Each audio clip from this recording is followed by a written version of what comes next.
අපි ආවා ගොරකැල්ලට. ඉතින් යාළුවනේ කඩවතේ ඉඳලා ගොරකැල්ලට අපි පැයයි විනාඩි 10කින් ගියා. කිලෝමීටර් 38ක් වගේ තිබ්බේ. වැලිවේරියට ගිහිල්ලා හංවැල්ල කිරිඳිවැල්ල ඌරාපොළ පාරෙන් ආයෙ වැටුණා තල්තුව මීමිඩි ගම්මන පාරට. එතනින් තමයි අමිතිරිගල ගොරකැල්ලට අපි ගියේ.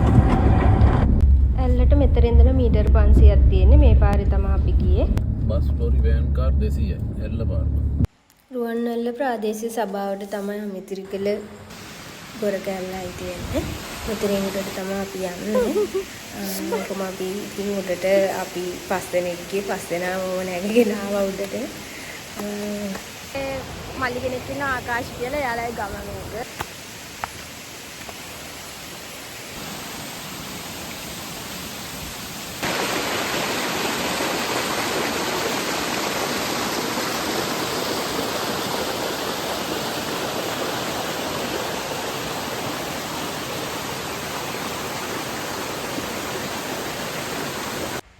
ඉතින් කොහේ ගියත් මට සෙට් වෙන බව්වා ෆ්‍රෙන්ඩ්ස්ලා.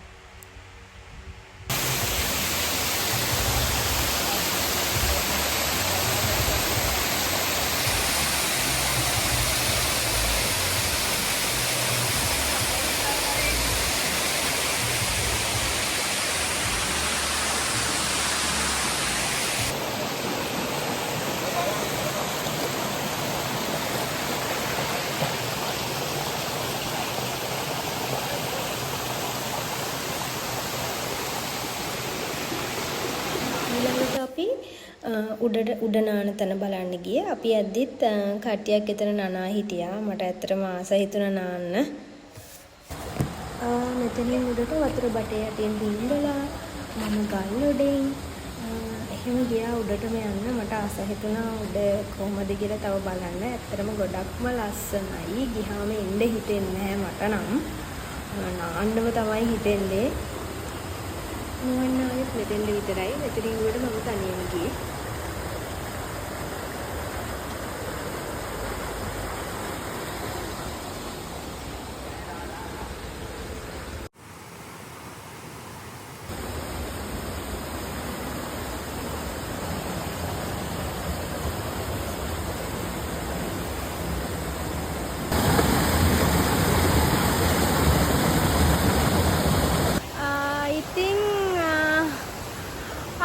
උඩටම ආවා පල්ලෙහා කට්ටිය නානවා.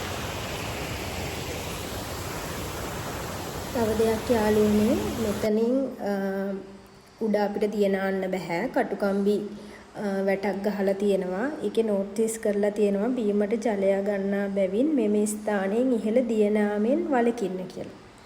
ඉතින් පහළ දියනාන්න පුළුවන් අපට. ගොරකැල්ල බලන්න එන යාළුවන්ගෙන් මං ඉල්ලන එක ඉල්ලීමක්. මොකද මේ අපි අරන් කෑම බීම අරන් යන දේවල් කාලා බීලා ගේන්න පහලට අපි ගෙනියපු ඒවා ඒ විදිහටම මෙහෙම තැන් තැන් වල දාලා ඉන්න එපා. ගොඩක් ජරා වෙලා තියෙන්නේ.